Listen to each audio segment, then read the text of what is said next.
அல்ஹம்துலில்லாஹ் வஸ்ஸலாத்து வஸ்ஸலாமு அலா ரசூலில்லாஹ் வ அலா ஆலிஹி வ ஸஹ்பிஹி வ மன் தபிஅஹும் பி இஹ்சானின் இலா யௌமித்தீன் அம்மா பஅத். அல்லாஹுடைய அருள்கள் நிறைந்த மாதங்களில் ஒன்றாகிய ரமதான் மாதத்தை எதிர்பார்த்தவர்களாக நாம் இன்னும் சில தினங்களிலே அந்த ரமதான் எம்மை வந்து அடையப் போகின்றது என்ற சந்தோஷத்தோடு மகிழ்ச்சியோடு நாங்கள் அமர்ந்து கொண்டிருக்கிறோம். அந்த அடிப்படையிலே ரமதான் மாதம் பல பொக்கிஷங்களை, பல உன்னதமான நல்ல அம்சங்களை எமக்கு கொண்டு வந்து தரவிருக்கிறது. அது ஒவ்வொரு வருடமும் தந்து கொண்டுதான் இருக்கிறது. அதை நாங்கள் ஏற்றுக்கொள்வதற்கும் அதை நாங்கள் எடுத்துக்கொள்வதற்கும் தயாரானவர்களாக நாங்கள் எங்களை அமைத்து கொள்வதுதான் முக்கியம் என்ற அந்த செய்தியோடு நாங்கள் எங்களுடைய ரமதான் நிகழ்ச்சியில், அதாவது ரமதானுக்காக வேண்டி தயாராகுவது என்ற அந்த முக்கியமான நிகழ்ச்சியிலே இரண்டாவது வகுப்பிலே நாங்கள் அமர்ந்திருக்கிறோம். அந்த கடந்த பாடத்திலே நாங்கள் ரமதானுடைய சிறப்புகள், நோன்பினுடைய சிறப்புகள் சம்பந்தமாக நாங்கள் சில செய்திகளை பார்த்திருந்தோம். அதனுடன் சேர்த்து நோன்பின் சட்டங்கள் சம்பந்தமாகவும் சில விஷயங்களை நாங்கள் படிச்சிருந்தோம். இப்போ அதுக்குள்ளே நாங்கள் போகிறதுக்கு முன்னால் நாங்கள் சில கேள்விகளை கேட்டுட்டு போனால் சிறந்ததாக இருக்கும். ஏன்னா நாங்கள் கடந்த வகுப்பை நாங்கள் எந்த அளவுக்கு விளங்கி வச்சிருக்கிறோம் என்ற ஒரு தெளிவும் எங்களுக்கு இருக்கும் என்ற அடிப்படையில் ஓரிரு கேள்விகளை கேட்டுட்டு நாங்கள் என்ன செஞ்சிடுவோம், அடுத்த பகுதிக்கு நாங்கள் போய்த்திடலாம். முதலாவது கேள்வி படித்த பகுதி தான். ஒருவர் ஒரு நாட்டில் நோன்பு நோற்றுவிட்டு இன்னொரு நாட்டுக்கு பயணம் செல்கிறார். இவருடைய சட்டம் என்ன? யாருக்கு தெரியும்? அந்த நாட்டுடைய சட்டத்தை அவர் பின்பற்றுவார். அந்த நாட்டுடைய சட்டத்தை பின்பற்றுவார். சரி, இப்போ இவருக்கு வந்து 29 நோன்பு தான் பிடிப்பதற்குரிய சந்தர்ப்பம் கிடைத்தது என்றால் என்ன செய்ய வேண்டும்?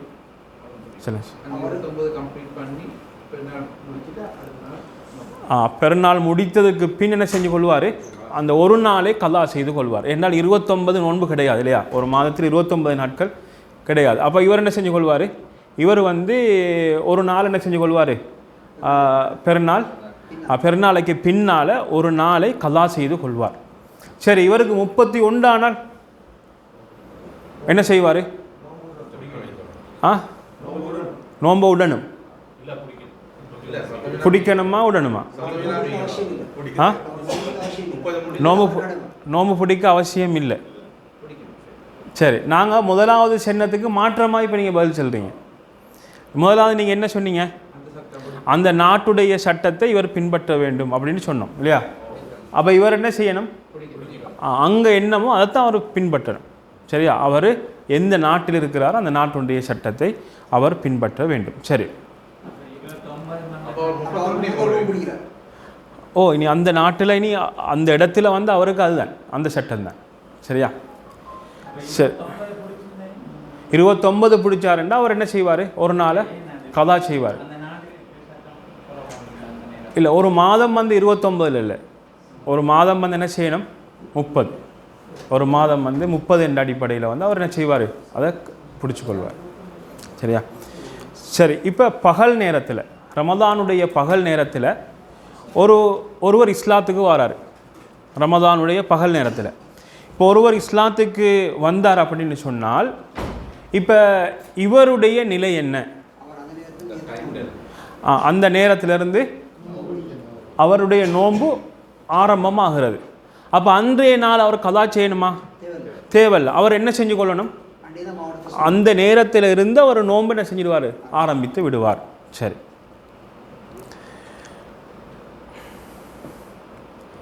சரி, இப்போ ஒருவர் என்ன செய்கிறாருண்டா, ஷாபானுடைய 30வது ஆண்டு இரவு. சரியா? 30வது ஆண்டு இரவு. இப்போ பிறை பார்க்குறான். அப்போ பிற பார்த்துட்டு இருக்கிறாங்க. ஒருவர் என்ன செஞ்சிடாருண்டா தூங்குறாரு. எப்படி தூங்குறாருண்டா, நாளைக்கு நோன்பாக இருந்தால் நான் நோன்பு நோட்டுக்கொள்வேன் அப்படின்னு ஒருத்தர் ஒரு நியத்து வச்சுட்டு தூங்குறார். இப்போ இவர் காலையில் எழுப்பி பார்த்தா நோன்பு, காலையில் எழுப்பி பார்த்தா ரமலானுடைய தலைப்பிற கண்டதாக இவருக்கு செய்தி வருது. இப்போ இவருடைய நிலை என்ன? அவர் என்ன செய்வார்? அவர் ஏற்கனவே நியத்து வச்சுட்டாரா இல்லையா? அவருடைய மனசில் நியத்து வச்சுட்டார், நாளைக்கு நோன்பாக இருந்தால் நான் நோன்புண்டு. அப்போ அந்த அடிப்படையில் அவர் என்ன செய்வார்? அவர் நோன்பை அவர் தொடருவார். சரி, அப்போ அவருடைய ரமலானுடைய முதலாவது நாளாக அது கருதப்படும். சரி, இன்றைய பாடத்தில் முதல் தலைப்பாக இவங்க சொல்கிறாங்க ஹுக்மு சியாம் அல் கபீரி வல் மரீத். வயோதிபர் அதே போன்று நோயாளி இவர்களுடைய நோன்பின் சட்டம் என்ன? அப்போ ஒருவர் என்ன செய்கிறாருண்டா வயோதிபத்திற்காக வேண்டி நோன்பை விடுறார். வயோதிபம் நல்லா வயசுக்கு போய்த்தார், அவரால் நோன்பு நோக்க முடியாத ஒரு நிலைப்பாட்டில் அவர் இருக்கிறாரு. இன்னொருத்தர் இருக்கிறாரு நோயாளி, அவருக்கு என்ன செய்யலாது, அந்த நோய் குணமாகாது என்ற சில நோய்கள் இருக்குதே. அல்லாஹ் என்ன செய்யணும்? அனைவரையும் பாதுகாக்க வேண்டும். அப்படிப்பட்ட நோய்கள் இருக்குதான், அப்படியான ஒரு நோயால் பாதிக்கப்பட்டு இருக்கிறார். அப்போ இவங்க பிரயாணியாக இருக்கலாம், அல்லது அந்த ஊரில் தங்கக்கூடியவராகவே அவர் இருக்கலாம். எப்படி இருந்தாலும் இப்போ இவங்களுக்கு நோன்பு பிடிக்க இயலாதே, இவர் என்ன செய்வார்? நோன்பை விடுவாங்க. இப்போ இவங்க நோன்பை விட்டாங்கன்னு சொன்னால் என்ன செய்வாங்கன்னு கேட்டால், அவங்களுடைய ஒவ்வொரு நோன்புக்கும் பகரமாக ஒரு மிஸ்கீனுக்கு, ஒரு ஏழைக்கு என்ன செய்வாங்க? உணவளிப்பார்கள். இதுதான் இவங்களுடைய சட்டம். அப்போ இப்படி உணவளிச்சிட்டாங்கன்னு சொன்னால் அது போதுமானது. அப்போ அவங்களுடைய அந்த பொறுப்பிலிருந்து அந்த நோன்பு என்ன செஞ்சிடும்? விடுபட்டு விடும். விளங்கிச்சா? இப்போ விளங்கிச்சான செய்தி என்னண்டு? வயோதிபம், அதனால் நோன்பு பிடிக்க முடியாமல் இருக்குது. நோய், வலைக்கும் அஸ்ஸலாம் வரஹ்மத்துல்லாஹ், எப்படிப்பட்ட நோயின்டா குணமாகும் என்று எதிர்பார்க்க முடியாத நோய். அப்போ இந்த இரண்டு நிலையிலையும் ஒருவர் நோன்பை விட்டால் அவருடைய சட்டம் என்னது? ஒரு ஏழைக்கு, ஒரு நோன்புக்கு ஒரு ஏழைக்கு என்ன செய்வார்? உணவளிப்பார். ஒரு நோன்புக்கு ஒரு ஏழைக்கு உணவளிப்பார். சரி, இப்போ இதை எப்படி இவர் கொடுப்பாருன்னு கேட்டால், இவர் என்ன செய்யலாம்னு பார்த்தீங்கன்னா, இவர் எத்தனை நாட்கள் நோன்பை விடுகிறாரோ அத்தனை நாட்களுக்குரிய அந்த உணவை தயார் செய்து என்ன செய்வார்? தயார் செய்து அந்த நாட்களுக்கு கணக்காக என்ன ஏழைகளை அழைப்பார். உதாரணமாக 15 நோன்பு விட்டுருக்கிறாருண்டா, அந்த 15 ஏழைகளை அழைத்து என்ன செய்வார்? உணவு கொடுப்பார். அல்லது அவங்களுக்கு உணவு விநியோகம் செய்வார். ஒன்றோ அவரை கொண்டு போய்த்து கொடுக்கலாம், அல்லது அவர்களை அழைத்து என்ன செய்யலாம்? உணவு கொடுக்கலாம். சரி, அப்படியும் இல்லைன்னு சொன்னால் இவருக்கு என்ன செய்யலும்னு கேட்டால், இப்போ ரமலான் முதலாவது நோன்பு இவருக்கு பிடிக்க முடியலை. அப்போ அன்று என்ன செய்யலாம்? அன்று இரவைக்கு என்ன செய்யலாம்? ஒரு ஏழையை கூப்பிட்டு சாப்பாடு கொடுத்துடலாம். அப்போ அந்த நோன்புக்கு இந்த நோன்பு முடிஞ்சு உடனே செஞ்சு முடிச்சிடலாம். இப்படியும் அவருக்கு செய்யலாம். அப்படி இல்லைண்டா ரமலான் மாதம் முழுமையாக முடிஞ்சதுக்கு பின்னால் மொத்தமாக சேர்த்து என்ன செய்யலாம்? ஏழைகளுக்கு உணவளிக்கலாம். அப்படியும் இல்லைன்னு சொன்னால் தானியத்தை வாங்கி கொடுக்கலாம். தானியத்தை கொடுக்குறேன்னா எப்படி கொடுக்கலாம்? எங்களுக்கு எவ்வளவு, எந்த அளவு? நிஸ்ஃபு சா என்ன சொல்லுவாங்க? நிஸ்ஃபு சா. நிஸ்ஃபு சான்னு சொல்லக்கூடியது 1.25 கிலோலேருந்து 1.5 கிலோ வரைக்கும், 1.25 கிலோலேருந்து 1.5 கிலோ வரைக்கும் உள்ள ஒரு அரிசி இல்லையா, பிரதான உணவாக உட்கொள்ளப்படக்கூடிய அரிசி என்ன செய்வார்? அவர் கொடுத்துடுவார். சரியா? அப்போ இந்த அளவு கொடுத்துட்டா போதும். அப்போ இது ஒரு நோம்புக்கு ஒரு 1.5 கிலோன்னு வச்சுக்கோங்களேன். அப்போ 1.5 கிலோ அரிசி என்ன செய்வார்? அவர் கொடுத்துடுவார். அப்போ அவருக்கு ஒரு 29 அல்லது 30 நோன்பு தவறிருந்தால் 30 நோம்பும் அவருக்கு பிடிக்கலாத ஒரு நிலையில் அவர் இருந்தார்னு சொன்னால் அவர் என்ன செய்வார்? அதுக்கு கணக்காக இப்போ 1.5 கிலோ வீதம் என்ன செய்வார்? அரிசை வாங்கி கொடுத்துடுவார். சரியா? அரிசை வாங்கி கொடுத்துடுவார். சரி, இவர் என்ன செய்வார்? இந்த அரிசை ஒரு நோம்புக்கு ஒரு மிஸ்கீனுக்கு கொடுக்குறதா. சரியா?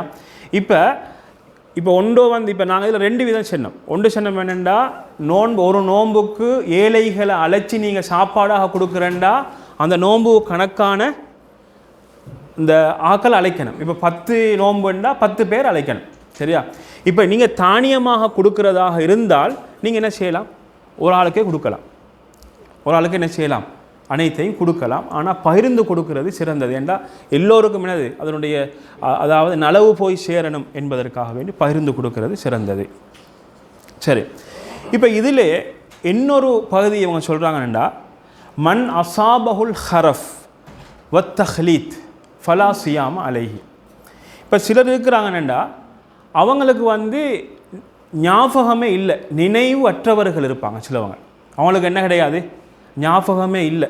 ஞாபகம் மறதின்னு சொல்லுவோம். ஞாபகம் மறதி அல்லது அவங்களுக்கு மொத்தமாக நினைவே இல்லை, என்ன நடக்குதுன்றது தெரியாது. திடீரென்று ஒரு நோய் வரும், அந்த நோயால் என்ன செஞ்சிடுவார்? அவருடைய நினைவாற்றலை முழுமையாக அவர் இழந்து விடுவார். இந்த நிலையில் இருக்கக்கூடியவங்க. இன்னொருத்தர் இருக்காருன்னா இந்த அளவுக்கு இல்லை, ஆனால் எல்லாமே குழம்பி போயிருக்குது அவருக்கு. அவரும் சரியான ஒரு சுய நினைவோடு இல்லாதவர், சரியான ஒரு புத்தி சாதுரியத்தோடு இல்லாதவர். அப்போ இவங்க 2 பேருடைய நிலையும் என்னென்னு கேட்டிங்கன்றால் ஃபலா சியாம் அலைஹி. அவங்களுக்கு என்ன கிடையாது? நோன்பு கடமையும் இல்லை, கஃபாராவும் இல்லை. இப்படியா நாக்கள் என்ன செஞ்சுக்கிறோம்? நான் கண்டிருக்கிறோம். அல்லாஹ் தஆலா பாதுகாக்க வேண்டும். அவங்களுக்கு சுய நினைவு இல்லை. இப்போ என்ன நடக்குது, இப்போ என்ன நிலையில் அவர் இருக்கிறாருங்கிறதெல்லாம் மறந்துடுவார். மொத்தமாக எல்லாத்தையுமே மறந்துடுவார். என்னது மறந்து ஒரு வித்தியாசமான ஒரு உலகத்தில் அவர் இருப்பார். இன்னொருத்தர் இருக்கிறாருன்னா எல்லாமே குழம்பி போயிருக்கும். அவருக்கு என்ன நடக்குது எதுன்னு சொல்கிறது ஒரு தெளிவில்லாமல் இருக்கும். இப்போ அவருக்கு புத்தி என்னது சரியான சுய புத்தி இல்லாதவராக இவர் காணப்படுவார். அப்போ இவருடைய நிலைமை என்னென்னா இவருக்கு நோன்பு கட்டாயமும் கிடையாது, அவருக்கு கஃபாராவும் கிடையாது. சரி, அடுத்த தலைப்பு ஹுக்மு சியாம் அல் ஹாயுதி வன் நுஃபஸா. மாதவிடாய் அதே போன்று பிள்ளை பேர். அப்போ இந்த 2 பேருக்கும் மாதவிடாயுள்ள பெண்கள் அதே போன்று பிள்ளை பேர், அதனால் அவர்களுக்கு தொழ முடியாத அந்த காலம் இருக்குது இல்லையா, அந்த காலத்துக்குள்ளே இருக்கக்கூடிய அந்த பெண்கள், அப்போ சுத்தம் அல்லாத காலத்தில் இருக்கக்கூடிய பெண்கள், இப்போ இவங்களுக்கு நோன்பு பிடிப்பது ஹராம். நோன்பு என்ன செய்யக்கூடாது? பிடிக்கக்கூடாது, ஹராம். சரி, இவங்க என்ன செய்வாங்கன்னு கேட்டால் இவங்க நோன்பை விட்டுட்டு நோன்பு என்ன செய்வாங்க? இவங்க கதா செய்து கொள்வார்கள். சரி, இது தெரிஞ்ச விஷயம். இப்போ இதில் சில மசாலாக்கள் இவர் சொல்கிறார் என்றால், பகல் நேரத்தில் ஒரு பெண் மாதவிடாயிலிருந்து சுத்தமாகிறாள் ரமலானுடைய பகல் காலங்களில். அதே போல் முசாஃபிரையும் என்ன செய்யலாம்? பிரயாணியையும் இந்த சட்டத்தில் சேர்க்கலாம். ஏன் சேர்க்கலாம்? அவருக்கு நோன்பு கட்டாயம் இல்லை, இவங்களுக்கு நோன்பு ஹராம், பிடிக்கக்கூடாது. அவருக்கு நோன்பு என்னது? கட்டாயம் இல்லை. இப்போ பிரயாணி என்ன செய்கிறார் என்றால் இவர் பிரயாணத்தை முடிச்சுட்டு நோம்பினுடைய பகல் காலத்தில் ஊருக்கு சேர்றார். இப்போ பகல் 12 மணி அல்லது 1 மணி ஊருக்கு சேர்றார். அந்த மாதவிடாய் பெண்ணோ அல்லது என்னது நுஃபஸா, நான் சொன்னோம்ல பிள்ளை பேர், அப்போ இவன் துப்புரவான நிலையை அடைகிறாங்க எந்த நேரத்தில்? பகல் நேரத்தில். இப்போ இவங்களுடைய சட்டம் என்னென்னு கேட்டால் இவங்களுக்கு எதுவும் உண்ணாமல் குடிக்காமல் அந்த நோன்பை தொடரணுன்ற ஒரு சட்டம் இருக்குது தானே, அந்த சட்டம் இவங்களுக்கு கிடையாது. அந்த சட்டம் என்னது? இவங்களுக்கு கிடையாது. இவங்க என்ன செய்வாங்க? நோன்பை விட்டது மாதிரியே இவங்க என்ன செய்வாங்க? அது அப்படியே தொடருவாங்க. தொடர்ந்துட்டு அடுத்த நாள் தான் என்ன செய்வாங்க? இவங்க நோன்பை நோட்பார்கள். அப்போ இவங்களுக்கு அந்த நாள் என்ன செய்யணுமாங்க? நோன்பு கலாவாகவே இருக்கும். அப்போ அந்த நாள் நோன்பை சேர்த்து தான் கலா செய்கின்ற பொழுது கலா செய்ய வேண்டும். கேள்வியை கடைசி கேளுங்க மாலிஸ். அப்போ இரண்டாவது பெண்கள் அவங்க நோன்பு நோட்பதற்காக வேண்டியும் ஹஜ்ஜி செய்வதற்காக வேண்டியும் இந்த மாதவிடாய் வராமல் இருப்பதற்கு, மென்சஸ் வராமல் இருப்பதற்குரிய தடை செய்யக்கூடிய மாத்திரைகளை பாவிக்கலாமான்னு கேட்டால் பாவிக்கலாம். எப்பொழுது பாவிக்கலாம்னு கேட்டால் வைத்தியர்களுடைய டாக்டருடைய ஆலோசனையின் அடிப்படையில் பாவிக்கலாம். இப்போ அதை பாவிப்பதால் இவங்களுக்கு ஏதாவது பிரச்சனை வரும் என்றிருந்தால் இல்லையா, இவங்களுக்கு பிரச்சனை வரும், உடல் ரீதியாக பாதிப்பு ஏற்படும், அல்லது எதிர்காலத்திலே பல பாதிப்புகளை இவர்கள் சந்திக்க வேண்டி வரும் என்றிருந்தால் என்ன செய்யக்கூடாது? பாவிப்பது கூடாது. ரைட். அப்போ இது அந்த தலைப்பு கீழ் உள்ள சட்டங்கள். இரண்டாவது தலைப்பு ஹுக்மு சியாம் அல் ஹாமிலி வல் முருதி, அதாவது பாலூட்டுகின்ற தாயும் கற்பிணி தாய் இவர்களுடைய நோன்பின் சட்டம் என்னன்னு கேட்டால், இப்போ இவங்களுக்கு வந்து நோன்பு பிடிக்கலாம் என்றிருந்தால் இவங்க என்ன செய்யணும்? நோன்பு பிடிக்கணும். இவங்களுக்கு எந்த பிரச்சனையும் இல்லை, நோன்பு பிடிக்கலாம் அப்படின்னு இருந்தால் என்ன செய்யணும்? இவங்க நோன்பு பிடிக்கணும். ரைட். இப்போ இவங்க நோன்பு பிடிச்சா இவங்களுக்கு பிரச்சனை ஏற்படுமெண்டோ, அல்லது நோன்பு பிடித்தால் இவங்களுக்கும் பிரச்சனை வரும், குழந்தைக்கும் பிரச்சனை வரும் அப்படின்ட்டு பயந்தாலோ, அல்லது குழந்தையை மாத்திரம்தான் இவங்க பயப்படுறாங்க, அவங்களுக்கு ஒரு பிரச்சனையும் இல்லை, அவங்க நோன்பு பிடிச்சா குழந்தைக்கு தான் பிரச்சனை ஏற்படும் அப்படின்ட்டு இவங்க பயந்தாலோ, இவங்க என்ன செய்வாங்க? நோன்பை விடுவாங்க. நோன்பை என்ன செய்வாங்க? விட்டுடுவாங்க. நோன்பை விட்டுட்டு அதுக்கு பரிகாரம் என்ன செய்வாங்க? என்ன செய்வாங்க? கதா செய்வாங்க. வேறு என்ன செய்வாங்க? ஒன்றுமே செய்யறதில்லை இல்லைங்களா? விட்ட நோன்பை என்ன செஞ்சு கொள்வாங்க? பிறகு கதா செஞ்சு கொள்வாங்க. இவ்வளோ தான் இதில் இருக்கக்கூடிய சட்டம். ரைட். இப்போ ஹுக்மு சியாமி ஃபிஸ் சஃபர் அப்படின்னு ஒரு தலைப்பு போடுறாங்க. பிரயாணத்தில் நோன்பு பிடிப்பதன் சட்டம் என்ன அப்படின்னு போட்டுட்டு இவங்க சுருக்கமாக இவங்க சொல்கிறாங்கண்டா, அல் அஃப்தலுல் முஸ்லிம் அல் ஃபித்ரு ஃபிஸ் சஃபர் முத்துலகன். பொதுவாகவே பிரயாணம் என்று வந்துட்டால் நோன்பை விடுவது ஒரு முஸ்லீமுக்கு சிறந்தது. சிறந்தது என்னது? நோன்பை விடுறது. இது வந்து பொதுவான சட்டம்.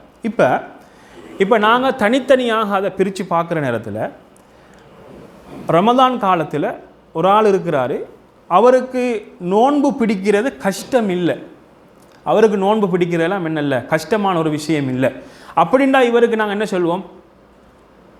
உங்களை பொறுத்த மட்டும் நோன்பு பிடிக்கிற உங்களுக்கு சிறந்தது. ஆனால் அந்த கடமை நீங்கள் தான் இல்லையா? கடமை நீங்கள். ரைட்.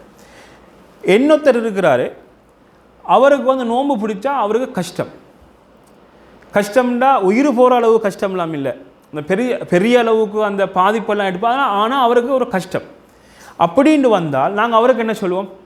நோன்பை விடுறது உங்களுக்கு சிறந்தது. சரியா? நோன்பை விடுறது சிறந்ததுன்னு சொல்லுவோம். இப்போ இன்னொருத்தர் இருக்கிறாருண்டா, நோன்பு பிடிச்சாருண்டா பயணம் செய்கிறதுக்கு சரியான கஷ்டம் அவருக்கு. அப்படி இருக்கிற நேரத்தில் அவருக்கு நாங்கள் என்ன சொல்லுவோம்? நீங்கள் நோன்பை விடுறது கட்டாயம்னு சொல்லுவோம். அப்போ சுருக்கம் என்னென்றால், பொதுவாக பிரயாணத்தில் நோன்பை விடுறது சிறந்தது. தனிப்பட்ட முறையில் ஒவ்வொருத்தராக அவருடைய நிலையை கவனித்து அவருடைய நிலைப்பாடு எப்படி இருக்கோ அப்படி என்ன செய்யும்? சட்டம் மாறும். இல்லைங்களா? சட்டம் மாறும். ஆனால் இப்போ நோன்பு பிடிச்சா பிரச்சனையே இல்லைன்னு சொல்கிறவர் வந்து நோன்பை விட்டார்னா குற்றமா? குற்றம் இல்லை. நல்ல விளையும், குற்றம் இல்லை. ஆனால் சிறந்தது என்னது? நோன்பை நோற்றுக்கொள்வது இவருடைய விஷயத்தில். சரி, இதுக்கு நாங்கள் ஆதாரமாக ஒரு செய்தியை பார்க்கலாம். புகாரி முஸ்லீமில் பதிவாக இருக்கக்கூடிய செய்தி. அனஸ் இப்னு மாலிக் ரலியல்லாஹு அன்ஹு அவங்க அறிவிக்கிறாங்க, குன்னா நுசாஃபிரு அலைக்கும் ஸலாம் வரஹ்மத்துல்லாஹ் குன்னா நுசாஃபிரு மஅன் நபி ஸல்லல்லாஹு அலைஹி வஸல்லம். நாங்கள் ரசூல் ஸல்லல்லாஹு அலைஹி வஸல்லம் அவர்களிடம் பிரயாணம் செல்வோம். பிரயாணம் செல்கின்ற பொழுது ஃபலம் யஇபி ஸாயிமு அலல் முஃப்திர். எங்களில் யாரெல்லாம் இருப்பாங்க? பிரயாணத்தில் நோன்பு பிடிச்சவங்களும் இருப்பாங்க, நோன்பை விட்டுட்டு வாரவங்களும் இருப்பாங்க. அப்போ நோன்பு பிடித்தவர் நோன்பை விட்டவரை பார்த்தோ, அல்லது நோன்பு விட்டவர் நோன்பு பிடித்தவரை பார்த்தோ என்ன செய்ய மாட்டாங்க? யாரும் பழிக்க மாட்டாங்க, குறை சொல்ல மாட்டார்கள் என்ற செய்தியை நாங்கள் பார்க்கலாம். இது புகாரி முஸ்லீமில் பதிவாகி. அப்போ ரெண்டுமே என்னது? ரெண்டுமே ஏற்றுக்கொள்ளப்பட்ட விஷயம்தான். அப்போ அவருக்கு நோன்பு பிடிக்க இயலுமா இருந்துச்சு, அவர் நோன்பு நோட்டார். இவருக்கு நோன்பு பிடிக்கிறது கஷ்டமாக இருந்துச்சு, அவர் நோன்பை விட்டார். இவ்வளவுதான். சரி, அடுத்தது பாருங்கள். அஹ்காமு சாயிமீன் அப்படின்னு ஒரு தலைப்பு போடுறாங்க, நோன்பாளிகளின் சட்டம் அப்படின்னு. இப்போ இதில் சுருக்கமாக சில முக்கியமான சட்டங்களை இவங்க பேசுகிறாங்க. ஒன்று என்னென்னா, மறதியாக ஒருவர் நோன்புடைய பகல் காலங்களில் மறதியாக ஒருவர் உண்டாலோ அல்லது குடித்தாலோ அல்லது மறதியாக மனைவியுடன் தாம்பத்திய உறவில் ஈடுபட்டாலோ, எதில் இது? ரமதானுடைய பகல் காலத்தை நாங்கள் பேசுகிறோம். ஃபசியாமுஹு சஹீஹுன், அவருடைய நோன்பு என்னது? ஏற்றுக்கொள்ளப்படும். ஏண்டா மறதி அல்லாஹு தஆலா என்ன செய்கிறான்? மன்னிக்கிறான் என்ற அடிப்படையில் அவருடைய நோன்பு என்ன ஏற்றுக்கொள்ளப்படும். ஆனால் இப்போ இதை வந்து நான் கொஞ்சம் தெளிவாக விளங்கிக் கொள்ளணும். எப்படின்றால், இப்போ ஒருத்தர் என்ன செய்கிறாரு, மறந்து தான் குடிக்கிறாரு, மறந்து தான் சாப்பிட்றாரு. ஆனால் சாப்பிட்டு வாயில் இருக்குது விழுங்குறதுக்கு முன்னால் ஞாபகம் வந்துட்டு என்ன செஞ்சிடணும், வாயில் இருக்கிறத வெளியே போட்டுடணும், வாயில் இருக்கிற உணவை வெளியே போட்டுடணும். இல்லை மறந்து தானே வாயில் போணுச்சு விழுங்குனா பரவாயில்லன்னா நோம்பு பேய்த்திடும், இல்லைங்கச்சா, நோம்பு பேய்த்திடும். இப்போ மறந்தே தான் இதெல்லாம் செய்யணும், அதை ஞாபகம் வச்சுக்கோ. மறதிங்கிறத ஒரு காரணத்தை வச்சு எல்லாத்தையுமே முடிக்கிறல்ல. அப்போ ஞாபகம் வந்த உடனே என்ன செஞ்சிடணும், அதிலிருந்து வெளியாகி விட வேண்டும். சரி, ரைட். அடுத்த சட்டமாக இவங்க சொல்கிறாங்க, இதஹ்தலமல் முஸ்லிம் வஹுவ சாயிமுன் ஃபஸியாமு சஹி. இப்போ தூக்கத்தில் ஒருவர் ஜனாபத்துடைய நிலையை அடைகிறார், உறக்கத்தில். அப்போ இந்த நிலையை அடைந்தால் இவருடைய நோன்பு முறியுமா முறியாதா? முடியுமா? முடியாது. நோன்புக்கு எந்த ஒரு பிரச்சனையும் வராது. அப்போ அவர் என்ன செஞ்சு கொள்வார், அவருக்கு பாவமும் கிடையாது. ஏன்னா அவருடைய நிலைப்பாட்டால் ஒன்றும் வரலையே, என்ன செய்யலை, எதுவும் நடக்கலை, அதுவாகவே இயற்கையாகவே நடந்த ஒரு விஷயம். அதனால் அவரை குளித்து கொள்வார், அவருக்கு எந்த பாவமும் கிடையாது, அவருடைய நோன்பை அவர் தொடருவார். சரி, இப்போ ஒருவர் நோயாளியாக இருக்கிறார். இப்போ நோயாளியாக இருக்கிற நேரத்தில் அவருக்கு நோன்பு பிடிக்கிறது கஷ்டமாக இருக்குது, நோன்பு பிடிக்கிறது கஷ்டம். அந்த நோன்பு அவருடைய உடலுக்கும் ஆபத்தை ஏற்படுத்தும் அப்படின்ற ஒரு நிலையில் இருக்குது. அப்படி இருந்தால் இவருக்கு நோன்பு பிடிப்பதோட சட்டம் என்னது? கூடாது. ஜஸாக்கல்லாஹு ஹைரா, கூடாது, ஹராம். விளைச்சா லா தரர வலா திரார, யாருக்கும் தங்கடம் ஏற்படுத்துவதும் இல்லை, தங்கடத்தை அவர் ஏற்படுத்திக் கொள்வதும் கிடையாது. விளைச்சா அப்போ அந்த அடிப்படையில் அவருக்கு பாதிப்பு ஏற்படும் அப்படின்னு இருந்தால் அவர் என்ன செய்யக்கூடாது, நோன்பு பிடிக்கக்கூடாது. அப்போ நோன்பை விட வேண்டும், விடுவது கட்டாயம். அவர் விட்டுட்டு என்ன செஞ்சு கொள்வார், பின் வருகின்ற காலங்களில் அதை கதா செய்து கொள்வார். சரி, இப்போ இன்னொருத்தர் என்ன செய்கிறார் என்றால், இரவு காலங்கள், அப்போ உங்களுக்கு தெரியும் வேண்டாம், பகல் காலங்களில் ஆகுமான விஷயங்கள் எதுவெல்லாம் தடுக்கப்பட்டுச்சோ நோம்பினுடைய பகல் காலங்களில், இரவு காலங்களில் அனுமதி இருக்குதா இல்லையா? அனுமதி இருக்குது. அதில் ஒன்று தான் தாம்பத்திய உறவு. அப்போ அந்த உறவு பகல் காலங்களில் தடை செய்யப்பட்டிருக்குது, ஆனால் இரவு காலங்களில் ஹலாலான விஷயம். இல்லைங்களா? ஒன்று, இது ஒரு விஷயம். இரண்டாவது, இரவில் தூங்குறாரு, ஜனாபத்துடைய நிலையை அடைகிறார் இரவில். ரைட். மூன்றாவது விஷயம், ஒரு மாதவிடாய் பெண், அவள் இரவு நேரத்தில் சுத்தம் அடைகிறாள், அப்படின்னா ஃபஜ்ருக்கு முன்னால் சுத்தம் அடைகிறாள். இப்போ இவங்களெல்லாம் முழுமையாக சுத்தமாகுவதற்கு இவங்க என்ன செய்யணும், குளிக்க வேண்டும். இவங்க என்ன செய்யணும், குளிக்கணும். இப்போ இந்த ரமதானுடைய அந்த இரவு நேரத்தில் இவர்கள் குளித்து கொள்வது சிறந்தது. இவங்களுடைய அந்த நிலையை இவங்க அடைந்த உடனே குளித்து கொள்வது சிறந்தது. ஆனால் இவங்களுக்கு என்ன செய்யலாம், அந்த குளிப்பை ஃபஜ்ரு வரைக்கும் என்ன செய்யலாம், பிற்படுத்தலாம். ஃபஜ்ருடைய நேரமானதுக்கு பின்னாலே என்ன செஞ்சு கொள்ளலாம், இவங்களுக்கு குளித்து கொள்ளலாம். லோர் வரைக்கும் பிற்படுத்தலுமா? ஏன் இயலாது? ஃபஜ்ரு மிஸ் ஆகிடுமே. என்னது, ஃபஜ்ர் என்ன செஞ்சிடும், ஃபஜ்ரு பெய்த்திடும். அப்போ இவர் என்ன செய்யணும், ஒன்றோ ஃபஜ்ரோட இல்லது ஃபஜ்ருடைய அதானோடே இவர் குளிச்சுட்டு என்ன செய்யணும், ஃபஜ்ரு தொழுகைக்காக வேண்டி இவங்க தயாராகி கொள்ள வேண்டும். ஆனால் நல்லா விலகி கொள்ளுங்க, குளிப்பை பிற்படுத்தலாம் என்கிற ஒரு பகுதியை நாங்கள் விலகி கொள்ள வேண்டும். சரி, ரைட். இப்போ ஒருவர் ரமதானுடைய காலப்பகுதியில் பிரயாணம் ஒன்றை போகிறதுக்கு தயாராகிறார். இப்போ பிரயாணம் என்பது நீண்ட தூரம். உதாரணமாக இங்கிருந்து இந்தியா அல்லது இலங்கைக்கு போகிறதுக்கு ஒருவர் என்ன செய்கிறார், தயாராகிறார். நோன்பு 25 போகிறதுக்கு தயாராகிறாரு. இவருடைய விமானம் எத்தனை மணிக்கு இருக்கின்றா, ஒரு 12 மணிக்கு இருக்குன்னு வச்சுக்கோங்களேன். பகல் 12 மணிக்கு இருக்குது. சரி, இப்போ பகல் 12 மணிக்கு இவருக்கு என்னது இருக்குது, விமானம் டைம். இப்போ இவர் எப்போ இவருடைய நோன்பை விடுவார்? இது மிச்சம் பேர் செய்கிற தவறு தான். இது அதிகமானவங்க செய்கிற தவறு. அவர் என்ன செய்யணும் தெரியுமா, அவருடைய நோன்பு அவரை நோட்கணும். நல்லா விளைக்கும். நீங்கள் ஊரில் தான் இருக்கிறீங்க, உங்களுடைய ஃபஜ்ர் நேரத்துக்கு நீங்கள் எங்கே இருக்கிறீங்க, ஊரில். நீங்கள் பிரயாணி அல்ல. ஃபஜ்ர் நேரத்துக்கு நீங்கள் உங்களோட வீட்டில் தான் இருக்கிறீங்க. அப்போ உங்களுக்கு அப்போ நோன்பு கட்டாயம், நோன்பு பிடிக்கத்தான் ஆகும். நீங்கள் நோன்பை பிடிச்சிட்டு நீங்கள் என்ன செய்வீங்க? உங்களோட ஊருடைய எல்லையை விட்டு தாண்டுறீங்க தானே. தாண்டினத்துக்கு பின்னால் தான் நீங்கள் பிரயாணி. அப்போ நீங்கள் 10 மணிக்கு உங்களோட வீட்டில் இருந்து நீங்கள் வெளியாகிறீங்கன்னு சொன்னால் உங்களுடைய ஊர் எல்லையை நீங்கள் எப்போ தாண்டுறீங்களோ, எத்தனை மணிக்கு தாண்டுறீங்களோ அத்தனை மணியிலிருந்து தான் நீங்கள் யார்? பிரயாணி. அப்போ தான் உங்களுக்கு என்ன செய்யலாம்? நோன்பை விடலாம். அதுக்கு முன்னால் என்ன செய்யலாம்? நோன்பை விட்டால் பாவம். நோன்பை விட்டால் பாவம். ஏன்னா நீங்கள் பிரயாணி இல்லை. பிரயாணம் போகிற எண்ணம் இருக்குதே ஒழிய நீங்கள் பிரயாணத்தை ஆரம்பிக்கவில்லை. நீங்கள் என்ன செய்யலை? பிரயாணத்தை ஆரம்பிக்கவில்லை. ரைட், இது ஒன்று. ரெண்டாவது, இப்போ நோன்போடு என்ன செஞ்சார்? ஃப்ளைட்டில் போய் ஏறினார்.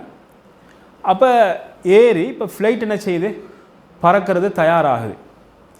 பறக்கிற நேரத்தில் இவர் பறக்கிற நேரத்தில் வந்து மகரிப் ஆகலை. பறக்கிற நேரத்தில் மகரிப் ஆகலை. இப்போ ஃப்ளைட் வந்து பறக்க ஆரம்பிக்குது.